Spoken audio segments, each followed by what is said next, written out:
네, 36페이지 제 상단에 보시면 제4번 성경 내용의 개요 나옵니다.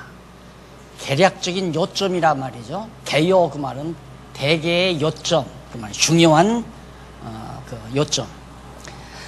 성경의 방대한 내용과 그에 대한 올바른 의미를, 그렇게 내용이 아니라 올바른 의미를 근본적으로 알기 위해서는 먼저 성경 전체의 내용에 대한 개론적인 요점들을 통일성 있는 일관된 논리적 구조에 따라서 이해하는 것이 매우 중요하다.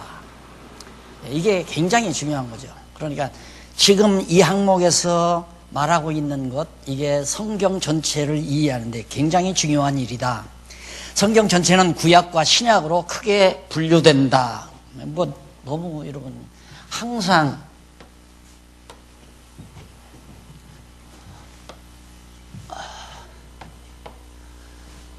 이 그림을 자꾸 여러분들에게 이렇게 소개하는 이유는 이게 뇌리에 쫙 남아있으라고 그래요. 남아있으라고.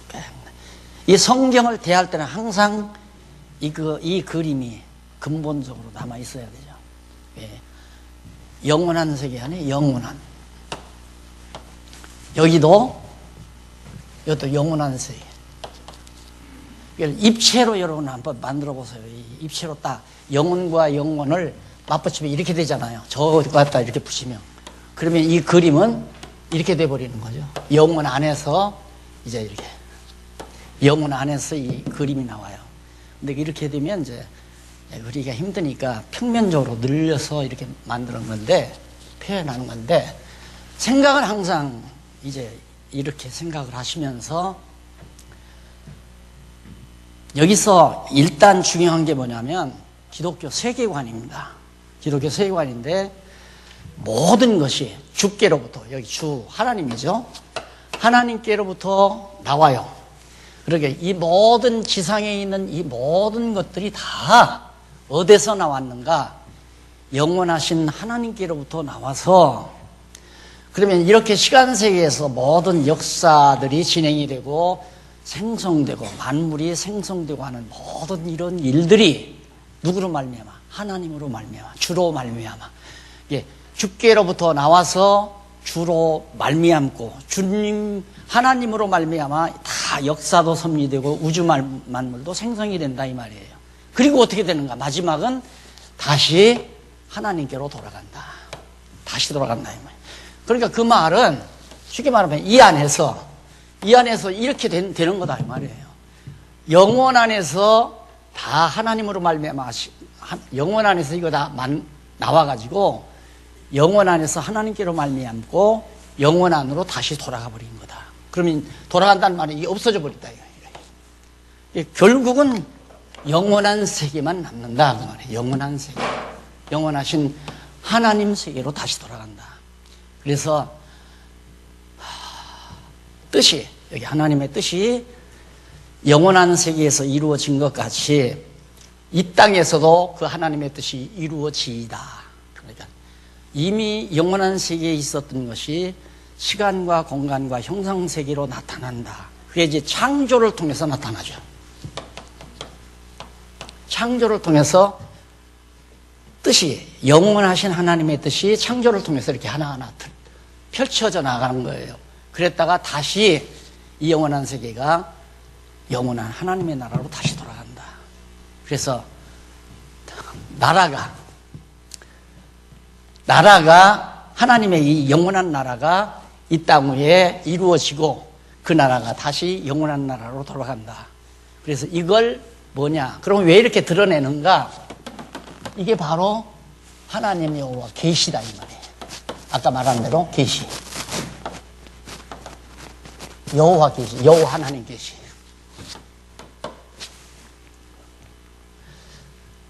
이게 이제 여호와 하나님을 계시하기 위해서 영원한 세계에서 영원한 것을 시간과 공간과 형상적인 현상 세계로 보여준 것이다. 그렇게 보여주고 나서 이제 다시 영원한 나라로 다 걷어 들어가는 거다. 이것이 이제 우리 기독교 세계관의 기본 요점이라고 그랬죠. 이게 로마서 8장에 나오는 내용이에요. 자, 그러면 여러분들이 듣기는 이 말만 들었지만 모든 사고를 이 바탕위에서 해야 돼요. 모든 사고를. 그러면 우리가 지금 21세기에 살잖아요. 21세기에 사는데 지금 당장 우리가 지금 여기 어제 오늘 사이, 안 그러면 요 한 달 사이 일어난 모든 일들 누구 뜻대로 된 거예요? 하나님 뜻대로 된 거 아니에요. 이 하나님 드러내기 위해서, 하나님 여호와를 깨달아 알게 하기 위해서 21세기에 사는 오늘 우리들에게 지난 한 달 동안도 모든 일이 장사가 잘 되기도 하고 못 되기도 하고 감기도 걸리기도 하고 안 걸리기도 하고 하는 일이 망하기도 하고 망했다가 다시 흥하기도 하고 이런 모든 일들, 이런 모든 일들이 누구 뜻대로? 하나님의 뜻대로 되는 거나 왜? 여호와 하나님 계시하려고. 그래서 성경신학을 한 성도들에게서 가장 조심해야 될 것은 낙심. 낙심하는 사람은 성경신학자가 아니에요. 고민, 염려, 근심 이런 것들이 다 성경신학을 하는 사람들의 바른 태도가 아니에요. 모든 것 하나님께서 다 여호와 하나님 깨달아 알고 경외케 하기 위해서 지금 역사를 섭리해 가시는 건데, 하나님이 역사를 섭리하시는 일이 우리를 더 좋게 하려고 섭리하는 거 아니에요. 여호와 하나님 깨닫고 경외하며 찬양하게 하며 살려고. 우리 입에서 찬양이 멈춰져 버리면 불행한 사람이니까, 우리가 하나님을 알고 찬양하며 사는 사람은 행복한 사람이고, 그렇잖아요.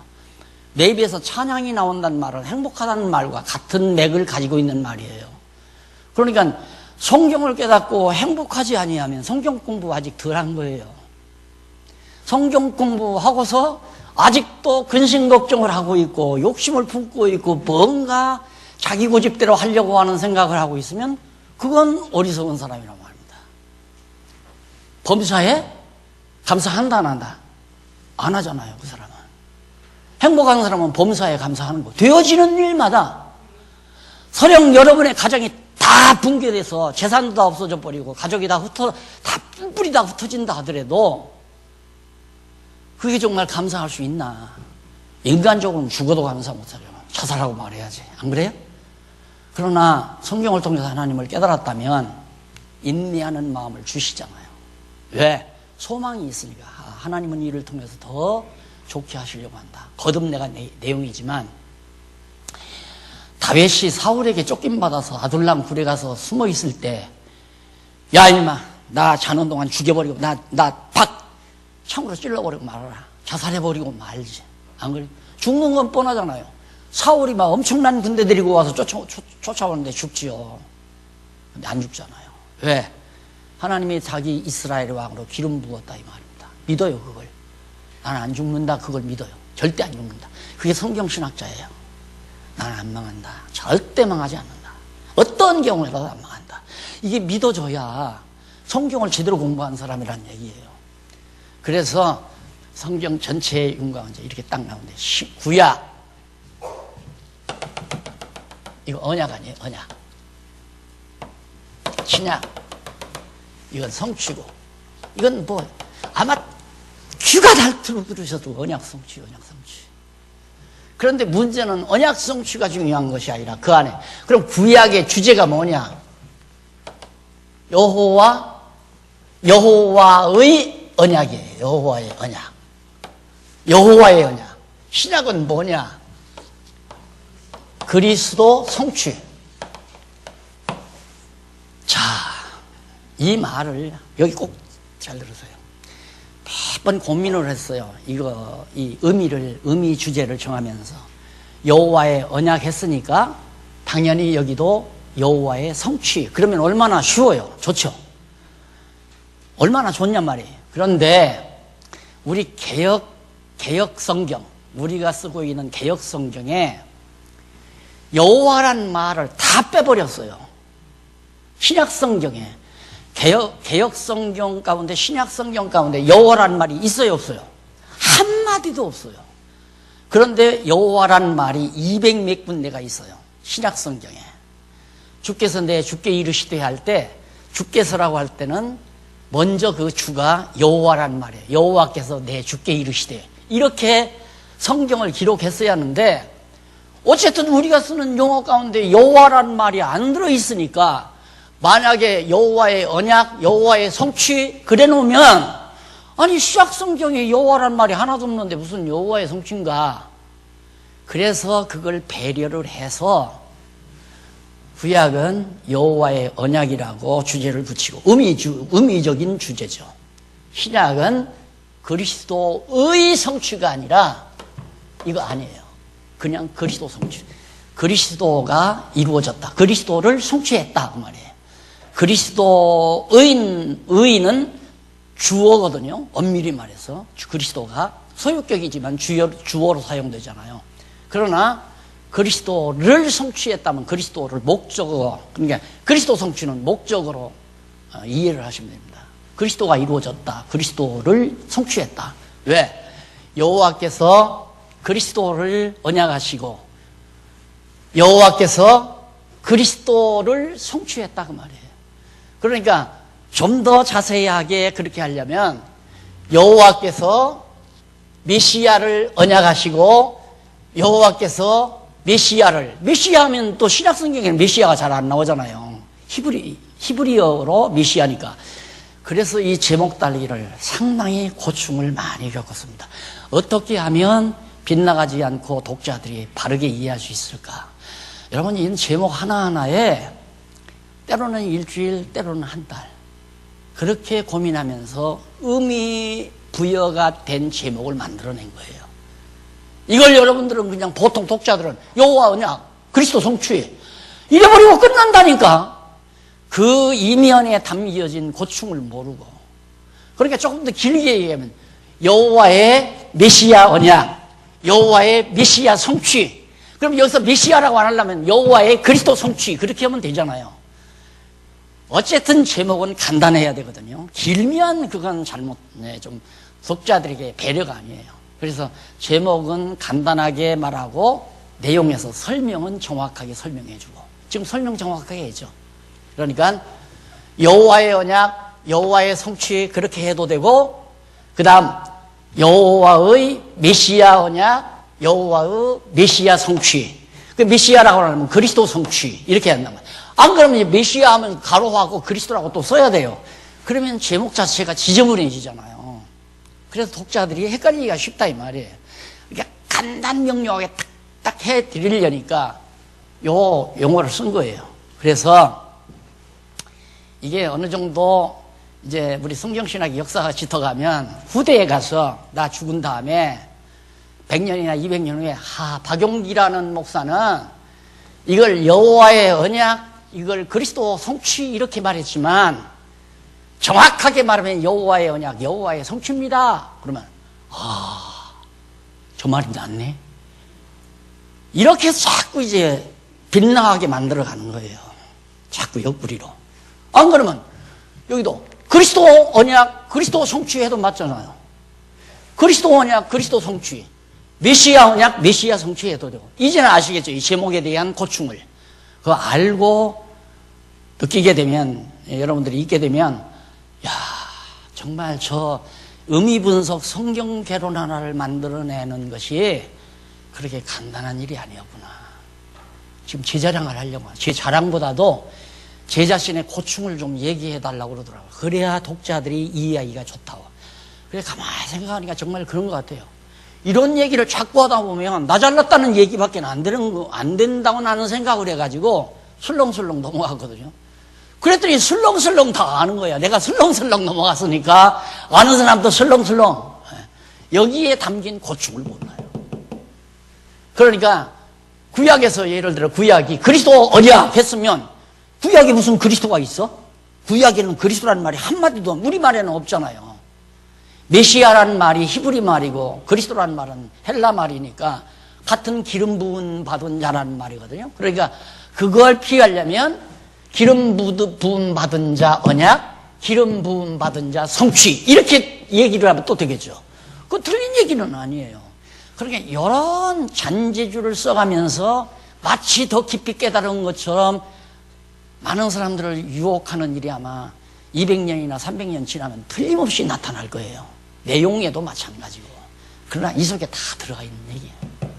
그러니까 여러 가지로 설명을 해드린 겁니다. 여호와의 언약, 여호와의 성취해도 되고, 그 다음 그리스도 언약, 그리스도 성취해도 되고, 여호와의 메시아 언약, 여호와의 메시아 성취, 그렇게 제목을 붙여도 된다. 그러나 더 간단 명료하게 하다가 보니까 여호와께서 메시아를 언약하셨고 그 언약하신 그리스도가 성취됐다, 이 말이에요. 그러니까 이것이 성경 전체, 신구약 성경이 가지고 있는 가장 중요한 틀이죠. 그래서 거기 세 번째 줄에 보면, 세 번째 문단에 보면 36페이지, 구약의 내용은 대체적으로 살펴보면 오경 및 역사서에 속하는 창세기에서 에스더까지는 하나님의 역사 섭리 내용이고, 자, 여기서 여기까지예요. 창세기, 에스더죠. 여기까지는 이게 역사 섭리예요. 역사 섭리. 쫙 역사 섭리. 그래서 여기 이제 다윗이 나오고, 다윗 시대 나라가 갈라져서 이렇게 되고, 여기 이제 포로 시대가 이렇게 오고, 포로 시대 돌아와서 에스더 나오고, 이게 이제 역사서 아니에요? 그리고는 이제 여러분 시가서는 이제 솔로몬, 주로 여기 모세 때로부터 솔로몬 이 시대에 주로 시가서가 나오고, 그 다음 선지서는 북이스라엘 멸망 직전부터 마지막 돌아오고 말라기서까지, 이때까지 선지서가 나오고, 시가서는 욥, 시편, 잠언, 전도, 아가 이렇게 나오고, 선지서는 이사야하고 말라기까지 이렇게 나오잖아요. 그러니까 역사적인 배경을 통해서, 역사적인 것을 배경 삼고 선지자들이 예언하고, 역사적인 배경을 삼고 구약 선지자들의 찬양이 나오고, 이게 이제 구약 성경 전체의 구도예요. 그러니까 역사서를 전체를 모르면 창세기에서부터 에스더까지 내용은 그냥 여러분들이 연수받고 가신 목사님 한 분이 아침마다 한 20분 걸리는 호수를 한 3바퀴씩 돈대요. 3바퀴씩 도는데 한 바퀴 도는 동안 한 번 이것을 쫙 머리에 연상을 한대요. 창세기 1장부터 36장까지는 보고, 37장에서부터 민수기 30장까지는 보고, 쫙 그걸. 그러니까 하루 아침마다 3번씩 그렇게 하는 거예요. 나 만나서 점심 먹자고 만나서 딱 하면 그걸 줄줄줄줄줄 해요. 왜? 그만큼 중요하니까. 이걸 모르면 욥기 해석이 안 돼요. 이 역사서를 모르면. 그럼 욥이 까닭없이 망한다? 까닭없이 이스라엘 백성들을 애굽에 가서 종살이 하잖아요. 언약 백성들이. 까닭없이. 그 죄 때문에 망한 게 아니니까, 죄 때문에 애굽에 가서 400년 보낸 게 아니거든요. 그런데 갑자기 모세를 통해서 구출에다가 나라 세워서 막 풍요롭게 다윗 왕, 솔로몬 시대 80년 동안 영화를 누리고 살게 만들잖아요. 그 욥기가 바로 그런 내용을 시적으로 표현한 거란 말입니다. 시편도 언약하시고 언약대로 이루어달라고 간구하고, 간구한 대로 이루어주니까 하나님께 대한 찬양시. 바로 이 역사서를 배경 깔고 그런 찬양이 나오는 거예요. 그러니까 성경을 알고 보면 너무너무 간단하고 명료하단 말이에요. 그렇게 몇십 년 동안 전부 이렇게 박용기한테 배워야 될 성경이 아니에요. 한 번, 두 번만 깔끔하게 들어버리면 그냥 자기 안에서 전부 요리가 돼요. 살다가 이런 문제가 생기면 하나님 말씀이 쫙 필요한 자리들이 모여들어서 그냥 맛있는 영적 양식이 만들어져가지고 먹게 돼요. 여러분들 그러죠? 일주일에 한 번씩 시장에 가면 막 이것저것 일주일 먹을 거 쫙 사다가 냉장고에다 다 집어넣어 놓잖아요. 그런데 보니까 화요일 날 아침 보니까 사랑하는 남편이 아이고 머리가 자꾸 아프다고, 무슨 영양분이 모자라는구나. 냉장고에 사다 놓은 그 영양분만 그거 딱 꺼내고 입맛 돋게 뭘 꺼내고 그래서 요리해가지고 아침 식사, 점심 식사 다 대접. 그런 거랑 똑같아요. 그게 하나님의 말씀이 내 영혼의 양식이 되는 거죠. 그러니 그렇게 살아야 하는데, 이거 30년 배웠던 50년 배웠던 게 맨날 박용기 입에서 나오는 말만 듣고 살려니까 감질나서 어떻게 살아요, 그걸. 예. 아침에 큰딸년이 아빠, 내가 김치를 담아가지고 애들이 보쌈을 먹고 싶다고 해서 지금 돼지고기 사다 보쌈을 해서 먹는데 거기는 저녁인데 여기는 아침 아니에요. 야, 이제 전문가 다 됐다 그래. 만날 어머니가 해주는 김치만 먹고 살다가 지가 이제 만들어 먹는 거죠. 그것이 성숙한 교회입니다. 그러니 공부를 하려면 깔끔하게 해버려야 돼요. 깔끔하게. 뭐 때문에 시간 낭비해요? 뭐 때문에? 그렇게 돼야 이제 5살, 6살, 7살 먹은 놈 무릎에 앉혀놓고 얘야 사람이 이 세상에 살다가 보면 어려운 일이 많단다. 그것은 사람들이 하나님 말씀 거역하고 죄를 져서 그렇단다. 그런데 성경 말씀 잘 배우게 되면 어쩌고 어쩌고 이런 얘기를 할머니도 해줄 수 있고 엄마도 해줄 수 있고 이게 가정교회에서 해야 될 일이란 말입니다. 그래서 4살에서 14살까지 교육 실패하면 완전 교육은 실패한다고 그러잖아요.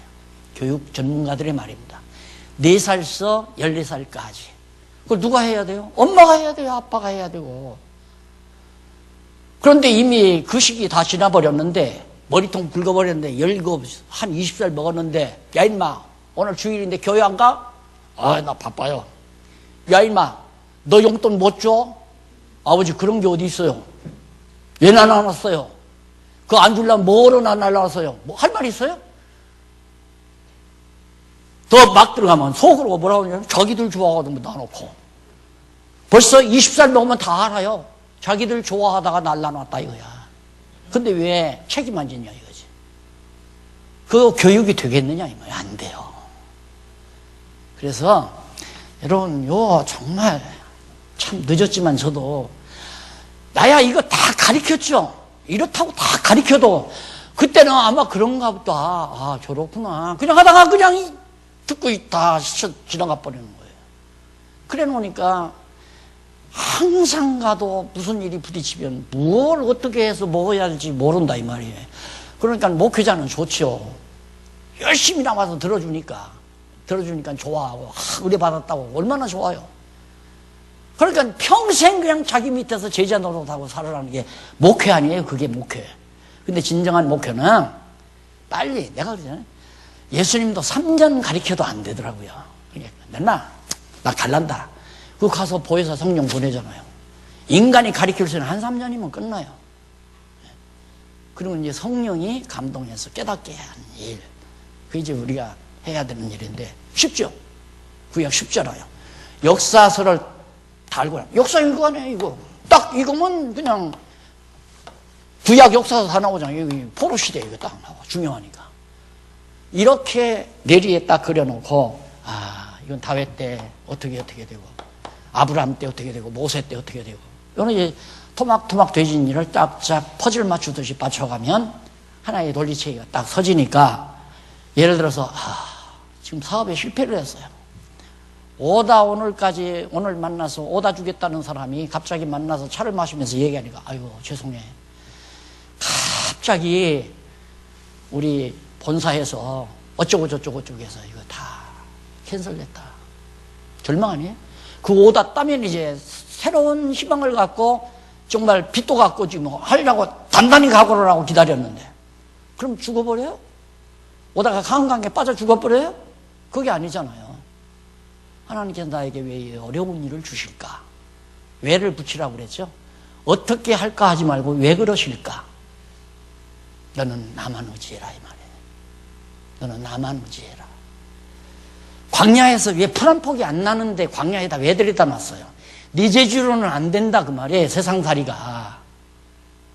하늘로서 내려오는 만나 내려다 보아야 만나를 먹고 살게. 이 하나님 먹고 살게 안 하면 먹고 못 살게끔 그렇게 만들어 놓은 게 광야 교육 아니에요. 그게 우리들이 지금 받는 교육인데 우리는 내 능력으로 내 아이디어로 막 이렇게 해서 성공하고 어깨 펴고 좀 고급 세단 타고 한번 동창도 만나고 할 일도 없이 슬슬 거리도 한번 누벼보고 그러면서 우쭐대고 살고 싶어하는 인간들 본심 하나님 왜 몰라요? 그거 다 알죠. 하나님 앞에서는 납작해가지고 죽으면 죽습니다. 망하게 하면 망합니다. 흥하게 하면 흥하고 이게 이제 오늘 성경신학자들이 가져야 될 올바른 자태란 말입니다. 자, 그 다음 이제 신약은, 그 다음 내려가 보세요. 창세기부터 다 나왔죠? 그 중간에 보면 36페이지 중간에 신약의 내용은 대략적으로 살펴보면 복음서에 속하는 마태복음에서 요한복음까지는 메시아로 오신 예수의 증거 사역에 관한 내용이고, 사도들의 행정 및 서신서에 속하는 사도행전에서 요한계시록까지는 메시아에 대한 사도들을 통한 성령의 증거 사역이다. 사복음서, 여기 행전, 요한복음, 마태복음서, 요한복음, 사도행전에서부터 계시록까지요. 그럼 신구약 성경 다 나오잖아요. 계시록에 예수님 오시는 마지막 오 주여 어서 오시옵소서 하는 걸로 끝나죠. 여기는 빛이 있으라 하면서 창조가 시작되는 때고, 빛 대신 예수 그리스도를 통해서 창조가 시작되고, 여기는 빛 대신 예수 그리스도가 오심으로 이 세상 종말이 끝나는 거고, 이게 그리스도로 시작해서 그리스도로 끝나잖아요. 왜? 아까도 말했죠. 그리스도 오냐? 그리스도 성취. 그렇게 해도 맞다는 얘기를 제가 말씀드렸어요. 그리스도 중심이죠. 완전히 신구약 성경 다가. 그러면 당연히 구약에서 이렇게 역사섭리나 시가서나 선지서 예언을 통해서 메시아 그리스도를 보내겠다고 언약을 했으니까, 여기 언약 내용이라고 그랬잖아요. 언약을 했으니까 정말 마리아의 몸을 통해서 나신 이 예수가 정말 그리스도인가? 이게 궁금사항 아니에요? 예수님이 갑자기 처녀의 몸에서 출생을 했는데 많은 사람들이 네가 무슨 그리스도냐 반대하잖아요. 그럼 그 인간들이 예수를 십자가에 못 박아 죽였단 말입니다. 그러면 정말로 예수가 그리스도냐? 이게 궁금하기 때문에 그걸 확증시키기 위해서 여기는 복음서는 예수님 자신이 내가 그리스도다, 이거 증거하는 내용이 마태, 마가, 누가, 요한복음에 내가 그리스도다. 구약에서 보내준다고 언약한 뭘 통해서? 역사 섭리를 통해서, 성도들의 찬양을 통해서, 선지자들의 예언을 통해서 메시아 그리스도를 보내주겠다고 언약하신 그 그리스도가 바로 나다. 예수님 당신 자신이다. 그게 예수님 스스로가 그리스도라는 것을 증거하는 내용이요. 근데 그렇게 증거해도 12제자를 데려다가 입학시켜가지고 데려다가 3년 동안 가르쳤는데 하나도 졸업생이 안 나오는 거야. 한 놈도. 거기다가 낙제생 하나 나오고. 그것도 누구냐? 가룟유다. 이게 낙제생 아니에요? 네. 그리고 졸업생이 하나도 없어. 마지막 십자가 지고 딱 죽는 순간 다 도망가버리고 졸업장을 못 받아요. 그게 부활하셔서 다시 데려다가 가르치잖아요. 그래서 하나하나 졸업시켜요. 가르치는데 어떻게? 성령을 보내서 가르쳐요. 성령께서 성취 내용인데, 성령께서 뭘? 예수가 그리스도라는 사실을 성령께서 증거하는 내용이 사도행전에서부터 요한계시록까지다. 자, 그러면 이런 정도는 누구를 만나도, 여러분들이 오늘 공부하신 분들은 누구를 만나도 이런 정도는 차근차근 안 보고라도 그냥 안 볼 필요 뭐 있어요? 쉽잖아요. 사도행전서부터 요한계시록까지는 성령께서 예수가 그리스도라는 사실을, 왜? 그리스도가 성취됐다는 걸 증거하려니까 성령이 예수가 그리스도다, 구약에 언약된 대로 오신 분이다, 성취된 분이다, 그 말 아니에요. 마태복음부터 요한복음까지는 예수님 당신 자신이 내가 그리스도다라고 증거하는 내용이에요. 이것이 신구약 성경 전체의 개괄적인 요점이에요. 요점 알았죠? 요점 정리됐죠? 학교 가도 그냥 한번 시험 문제를 내가지고 확인을 해봤으면 좋겠는데, 아무리 연세가 드셨어도 이건 기억할 수 있잖아요. 이것은 항상 머릿속에 배경을 깔고, 누가 무슨 말을 하면, 예를 들어서 요한복음에서 몇 절 믿고서 얘기를 하면 이 바탕 위에서 여호와 하나님을 계시하기 위한 말로 저 말이 방향이 가는지, 그렇지 않으면 요한복음의 몇 절로 몇 절까지 있고 성도들의 생활을 교훈하는 쪽으로 가는지, 이것 분별하는 것이 하나님의 뜻 분별이에요. 그것이 영적 예배의 첫 번째 요소라고 말이에요. 근데 이거 분별 못하면 그냥 말려 들어가는 거예요. 그냥 숨겨시 넘어가는 줄 모르게 넘어가 버린다니까. 진리 변질들은 하루아침이에요. 어디 쪽으로 가는가? 성경 어디를 읽든지 여호와 하나님을 깨달아 알게 하기 위한 쪽으로 설명이 돌아가면 정말 성경신학대로 제대로 하는 거고, 성경 읽고 우리 성도들에게 뭔가를 생활을 교훈하기 위한 쪽으로 가면 그건 변질된 거다 그 말이에요. 맞죠? 틀림없이 맞잖아요. 아니 요한복음 5장 39절도 너희가 성경에서 영생을 얻는 줄 알고 성경을 상고하거니와, 이 성경은 뭐냐? 내게 대하여, 예수님 당신에 대하여 증거하는 것이다. 어디로 갔어요? 예수님 해석이 이쪽으로 갔잖아요. 이쪽으로, 여호와 하나님 쪽으로 그리스도라고 증거하는 것이다 라고 하니까. 요한복음 5장 39절만이 아니에요. 요한복음 3장 16절도 마찬가지예요. 하나님이 세상을 이처럼 사랑하사 독생자를 줬으니, 독생자가 누구요? 그리스도 아니에요. 이는 저를 믿는 자마다 멸망치 않고 어떻게 영생을 얻게 하려고 약속대로 그리스도를 이 세상에 보낸 거다. 그러면 누구 증거예요? 여호와 하나님 증거하는 거예요. 여러분, 독생자 하나님이 보내셨으니까 열심히 믿어야 됩니다. 예수 믿어야 영생을 얻습니다. 그건 뭐예요? 설교예요? 강론이에요? 이제 분별이 되네요. 설교와 강론을 분별해야 이 진리 지켜집니다. 장안중앙교회에서부터 설교와 강론을 분별해야 이 진리가 지켜진다. 분별 못해요. 공부 여러분 오늘처럼 이렇게 자세하게 관심 갖고 공부 안 하면 설교가 강론 같고 강론이 설교 같고 그래요. 우리 경험 있잖아요. 지방교회 하나가 완전히 몇 달 안 돼가지고 싹 넘어가 버리세요. 싹 넘어가. 그래서 뭐 독서 감상회 이런 것들을 교회들이 하고, 그래가지고 교회가 이상하게 한 사람도 안 남고 싹 돌아가 버렸잖아요. 지금 다시 제정신 싹 찾았잖아요. 그것도 말씀운동 산하에 있는 목사가 가서 몇 달 목회하면서 사람을 다 바꿔놓더라니까. 이제 정신을 차리고, 우리가 과거에 몰랐다. 성경신학 몰랐다. 그냥 언약 성취만 알았지. 그냥 언약 성취 얘기만 하면 성경신학인 줄 알았다 이거예요. 그러니까 다 넘어가 버린 거죠. 자, 그래서 이제 해학적인 거 여러분 설명을 했는데, 중요한 거 하나만 설명하고 본론 들어갑니다. 지금까지는 구속사예요. 구속사.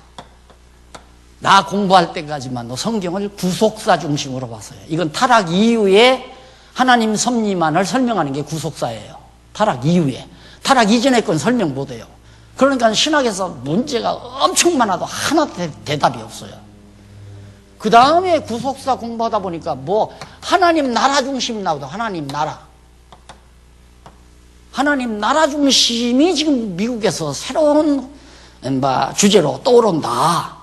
성경은 하나님 나라 중심으로 풀어야 된다. 말 되잖아요. 구속사도 보세요. 인간이 타락했다. 타락해서 예수님 보내가지고 우리를 구속했다. 맞죠? 이게 부분적으로는 맞는 것 같으니까 사람들이 다 넘어가는 거예요. 근데 성경은 구속사 중심이 아니거든요. 그렇죠? 누구 중심? 여호와 하나님 중심 아니에요? 요거 잊지 마십시오. 성경은 무슨 중심이냐? 여호와 하나님 중심. 그럼 하나님 나라 맞아요? 틀려요? 성경이 하나님 나라 중심이라는 말 맞아요? 틀려요? 또 대답 못하네요. 틀리잖아요. 여호와 하나님 중심이래야 맞는 거지. 하나님 나라 중심은 이것도 그럴듯해요. 봐라. 하나님께서 아담을 창조해서 아담으로 생육하고 번성하라. 땅을 정복하라. 다스리라. 그것이 뭐냐? 하나님 나라다 이거예요. 그게 하나님 나라입니까? 엄밀히 따지면. 그리고 아브라함에게 생육하고 번성하라. 땅을 정복하라. 다스리라.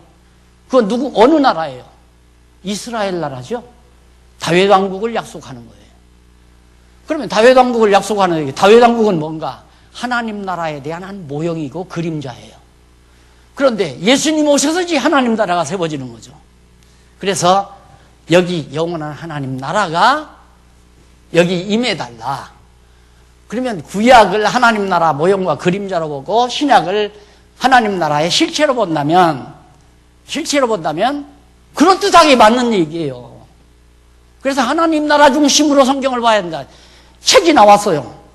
여기서 나한테 명동에서 공부한 친구가 총신 나와가지고 캐나다에 가서 공부하고 나와서 무슨 책을 썼냐면 하나님 나라로 꿰뚫은 성경, 제목이 그렇게 나왔더라고요.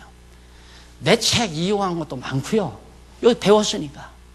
그래가지고 책 제일 뒷끝에다가 박사학위 받았대요.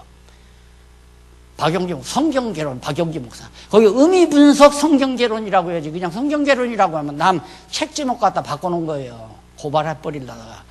의미분석 성경개론이면 의미분석 성경개론이라고 말을 밝혀야죠. 그거 하나 딱 집어넣고 그랬더라고요. 아니에요. 이것도 아니에요. 이건 하나님께서 여호와 하나님을 계시하기 위한 계시 방편의 하나죠. 구속사도 하나님의 계시 방법 중에 한 부분이고 하나님 나라도 계시 방법 중에 한 방편이에요.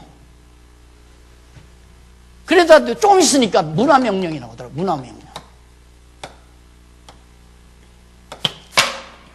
창세기 1장 28절을 생육하고 번성하라, 땅을 정복하라, 다스리라. 이것이 인간에게 문화 창달을 하나님이 명령하신 거기 때문에 우리의 능력으로 그리스도교 문화를, 기독교 문화를 만들어 가야 된다. 그게 문화명령이에요. 이건 웃기는 얘기. 이게 이제 바로 사회복음주의와 만나는 하나의 작전입니다. 이것도 틀린 거고, 이것도 틀린 거고, 이것도 틀린 거고. 그래서 처음에 우리들이 만나서 했을 때 우리는 이제 구속사가 그때 한창이었으니까 우리는 구속사가 아니라 역사적으로 말한다면 언약 성취사다. 그래서 우리들이 언약 성취사라는 말을 쓰게 된 거예요. 언약 성취사적 성경신학이란 말. 이게 더 이것도 좀 불완전한 표현이에요. 왜? 이걸 배경으로 해서 나온 말이에요. 언약 성취라는 말은. 이건 구속사가 아니라 하나님의 역사 섭리를 언약과 성취 섭리 역사로 바로 성경이 그렇게 돼 있다. 방법론적으로 언약 성취사라는 말이지 근본적으로 성경은 누구 중심으로? 여호와 하나님 중심으로. 그러니까 엄밀히 말하면 우리는 여호와 중심 신학, 성경신학. 이래야 이제 정확하게 맞는 거죠. 여호와 중심 성경신학. 그러게 여호와 하나님을 계시하는 내용으로서의 성경신학. 성경에 여호와 하나님을 계시하신 내용에 대한 진리 내용, 하나님에 대한 학문, 그게 이제 성경신학이다 이 말입니다. 그러니까 여호와 중심 성경신학이라는 말이 근원적인 우리 학문의 표현이라고 생각해도 됩니다. 그런데 지금까지는 언약 성취사적 성경신학이다. 왜? 이 구속사 때문에 그렇게 얘기한 거예요. 아시겠죠? 구속사가 나 공부할 때만 해도 이게 주류를 이루었기 때문에 이건 아니다. 역사적으로 본다면 당연히 언약 성취사지 구속사가 아니다. 그런 의미에서 언약 성취사적 성경신학이라고 우리가 언급을 한 것이다. 성경신학 개론에 보게 되면 이제 그 얘기가 나와요. 언약 성취사적 성경신학이라고 하는 거. 근데 우리의 신학을 정확하게 묘사하려면 여호와 중심 성경신학. 여호와 중심. 여호와 하나님을 계시하는 내용, 성경에 계시하는 하나님에 대한 학문. 바로 그런 의미에서 여호와 중심 성경신학이다. 자, 그 다음 이제 구체적인 서론은 여러분들이 집에 가서 읽어보시고요. 그 다음에 이제 구체적인 서론은 창세기는 뭐고 출애굽기는 뭐고 하나하나 이제 열거하는 거거든요. 그런 것들은 되게 창세기를 기록한 목적, 기자, 기록 연대 이런 식으로 이렇게 나오니까 그건 본론 공부하면서 대부분 다 나오는 얘기입니다. 그래서 그 구체적인 서론은 저 뛰어넘어가고 그것까지 다 하다 보면 이게 성경 개론 공부하려면 아주 더 많이 해야 되잖아요. 집에서 한번 읽어보시고요. 넘어가서 자 구체적인 서론 넘어가서 남겨놓고 신약의 서론도 나오고 구약의 서론도 나오고 신약의 서론도 나오고 대충 앞에서 내용들이 거의 반복되는 내용이 많습니다. 넘어가서 요한계시록까지 나온 다음에 몇 페이지 보느냐면 101페이지 보시기 바랍니다. 101페이지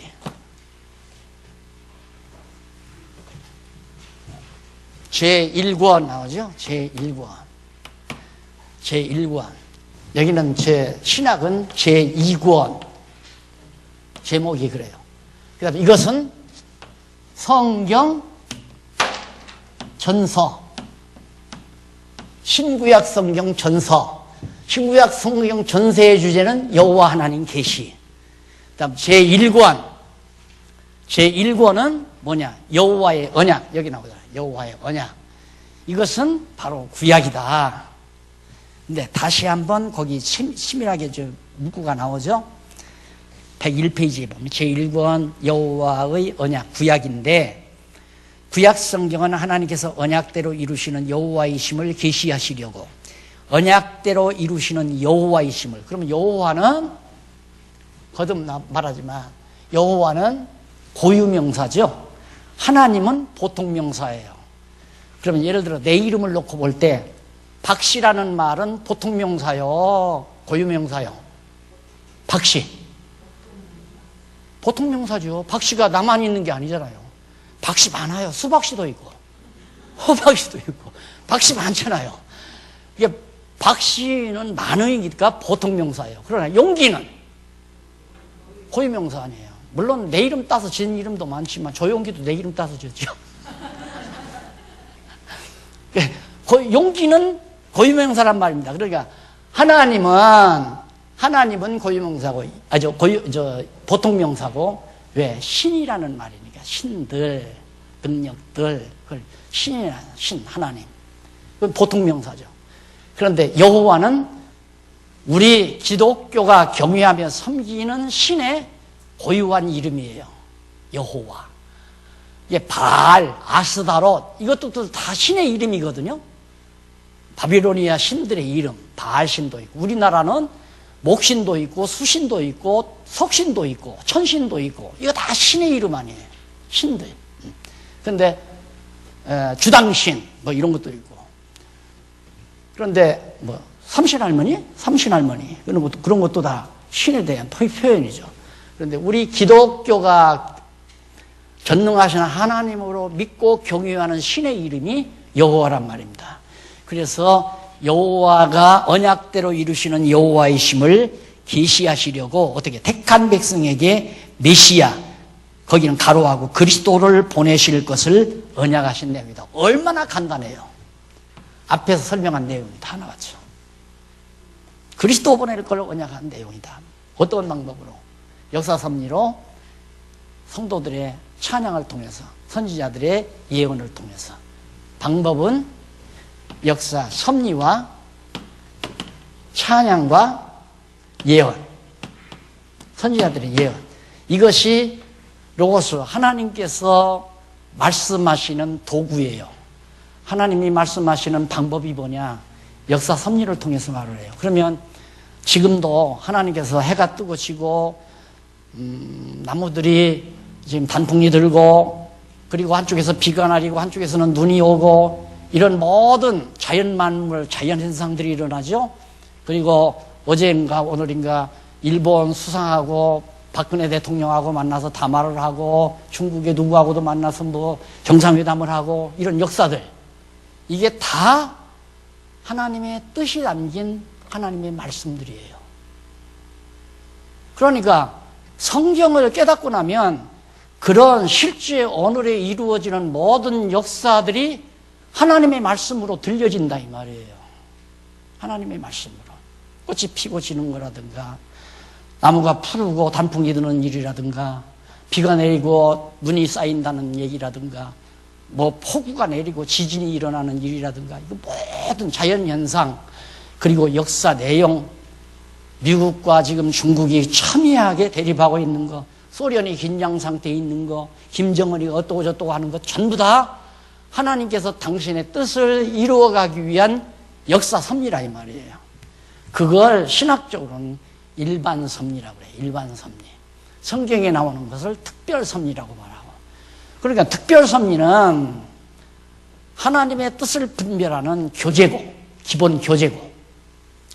이 기본 교재를 깨닫게 되면 일반 섭리를 다 알게 돼요.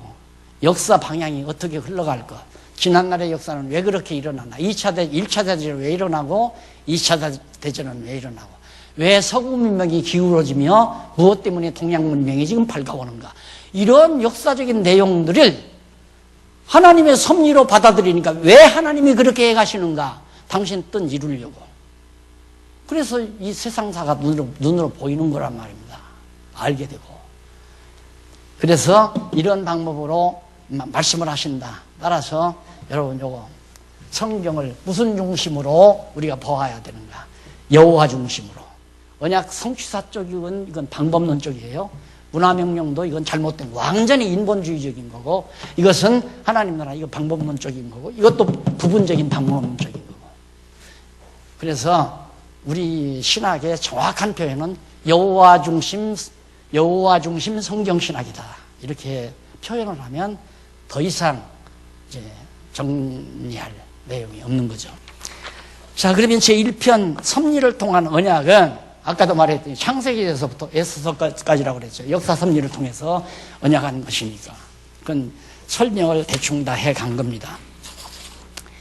넘어가서 그러면 제1장 104페이지입니다. 제1장 하나님의 언약 섭리. 하나님의 언약 섭리. 하나님께서 언약하시는 섭리 내용이 무엇이냐. 언약하시는 섭리 내용이 어디까지 내용이냐. 창세기 1장에서부터 36장까지다. 그럼 창세기 1장부터 36장 가운데 1장에서 11장까지는 여호와 하나님께서 인류의 시조에게 언약을 해요. 인류의 시조. 근데 여기서 인류의 시조는 1장에서 11장까지 인류의 시조. 인류의 시조는 여러분 둘로 이해를 해야 돼요. 첫째는 아담이죠. 아담과의 언약. 두 번째는 노아예요. 왜 노아가 인류의 시조냐. 아담 처음 타락하기 이전에 아담과 언약을 했는데 아담이 타락함으로 점점 세상이 죄가 관영해졌잖아요. 그게 다 물로 심판해버리고 누구만 남았어요? 노아만 남았잖아요. 아담 가정을 향해서 아담과 하와가 가정을 이루어가지고 그 가정에게 다 주권을 다 맡기는 거예요. 다스리라, 모두 다스리라. 왜? 이 아담이 오실 자의 표상이니까. 하나님이 인간의 몸을 입고 오실 예수 그리스도의 표상이기 때문에 아담에게 생육하고 번성하고 땅을 정복해 모든 걸 정복해서 네가 다스려라. 그렇게 아담 가정에게 언약을 했는데 아담 가정이 타락함으로 파괴했잖아요. 쫓겨났잖아요. 쫓겨나서 죄가 관영해지니까 다 죽여버리고 노아에게만 은혜를 입혀서 새로운 인류의 조상이 되게 만들어요. 왜? 아담과의 언약을 펑크내지 아니하시려고. 아담과의 언약을 그대로 유지하기 위해서는 아담의 후손 가운데 노아 가정을 딱 선비를 해요. 그래서 노아에게 네가 생육하고 번성하고 땅을 정복해서 네가 다스려라. 많은 민족이 내게서 나온다. 그래서 인류의 시조와의 언약 가운데는 아담과 노아가 처음에는 이 아담과 노아를 따로 분리해 보려고 그랬어요. 근데 노아에게 한 역사가 너무 짧아요. 그래서 이걸 하나로 묶어도 되겠다 싶어서 하나로 묶은 거예요. 이런 얘기를 해달라고 그러는 거예요. 쉽게 말하면. 그러니까 아담은 타락전이죠. 노아는 타락한 후에 언약하잖아요. 그럼 그 언약 내용이 엄연히 다르죠. 그럼 타락 전 아담과의 언약은 언제 이루어지느냐? 예수 그리스도 둘째 아담 예수 그리스도를 통해서 완전히 죄의 권세를 다 무적행에다 집어넣고 천년 동안 예수 그리스도께서 부활한 성도들을 하나의 분왕으로 삼아가지고 천년 동안 다스릴 때 그때 완전히 이루어지는 거예요. 아직은 불완전하게 이루어지죠. 어떻게? 머리 대신 그리스도를 통해서 이 땅에 교회들이 서지잖아요. 그러니까 이 교회가 전통교회가 교회관을 잘못 만들어 놓은 거예요. 그게 뭐냐면 보이는 교회와 보이지 않는 교회, 유형교회와 무형교회로 그렇게 분류해 놓은 거예요. 그 분류가 되는 게 아니에요. 하나님께서 보이지 아니하는 무형교회를, 그러니까 그리스도의 유기체로서 머리 대신 그리스도와 성령을 통해서 각 지체들에게 은사를 주므로 세워진 교회가 우리들이 보이는 몸을 가지고 있기 때문에 그게 나타나는 거예요. 드러나는 거예요. 그러니까 신령한 유기체가 우리들이 아직 육체를 벗어버리지 않았기 때문에 그게 나타난다 이 말이에요. 그게 나타나는 게 성도들을 후원하고 성도들을 보호하는 그런 보호하는 자, 쉽게 말하면 요즘 명칭은 장로로 나타나고, 그 다음 권사로 나타나고, 집사로 나타나고, 이렇게 드러나는 거예요. 예. 머리 대신 그리스도께서 성령을 통해서 각자에게 주신 은사 따라 맡아가지고 일을 하다 보니까 그게 드러나요. 그러다 보니까 그게 이제 유형교회, 소위 신학에서는 유형교회가 있는 거예요. 그런데 자꾸만 전통신학은 신령한 교회 따로 있고 유형교회가 따로, 조직교회가 따로 있고 자꾸 그런 식으로 얘기하는 거예요. 그래가지고 조직교회는 인간들이 선거를 해서, 투표를 해서 장로도 세우고 집사도 세우고 권사도 세워서 유형교회를 만들고, 신령한 교회는 예수 그리스도가 지배. 그게 유언론적 사고죠. 그렇게 타락해 간다니까. 언론들은 뭐 그럴듯하잖아요. 그게 얼마나 잘못된 말인지 알아야 돼요. 조직교회? 그게 유형교회다. 이걸 무시하면 무교회주의자가 된다. 무교회주의자가 뭔지를 모르니까 그런 소리 하는 거죠. 일본 교회가 너무너무 타락하고 교회 아니고 세속화돼 버리니까 그런 교회는 없애버려야 된다. 그게 하천풍원 씨가 말한 교회관이었어요. 그런데 그 다음 대안을 하천풍원 씨가 제안을 못하니까, 왜? 성경을 모르니까 못할 거 아니에요. 그러다 보니까 교회가 없어졌어요. 일본의 교회들이. 그러니까 무형교회란 말은 그렇게 조직교회, 인간이 조직하는 교회가 없다는 말과는 전혀 다른 거예요. 하나님께서 머리 대신 그리스도가 조직하는데 왜 인간이 왜 조직을 해요? 인간이 조직한다면, 여러분, 내가 이 장안중앙교회 수반이었으니까, 당회장이었으니까, 내가 딸을 세우든가 사위를 세우든가 해서 내 후임 세워가지고, 지금 다 그렇게 하잖아요. 후임 세워서 후계자 만들어주고, 그리고 내 인척들 장로 세우고, 내 인척들 가장 믿을 만한 사람에게 돈주머니 맡기고, 그렇게 해나가야죠. 그래, 한국교회가 다 망가진 거 아니에요? 그 짓 하다가. 그게 무슨 의미의 조직교회예요? 아니에요, 절대.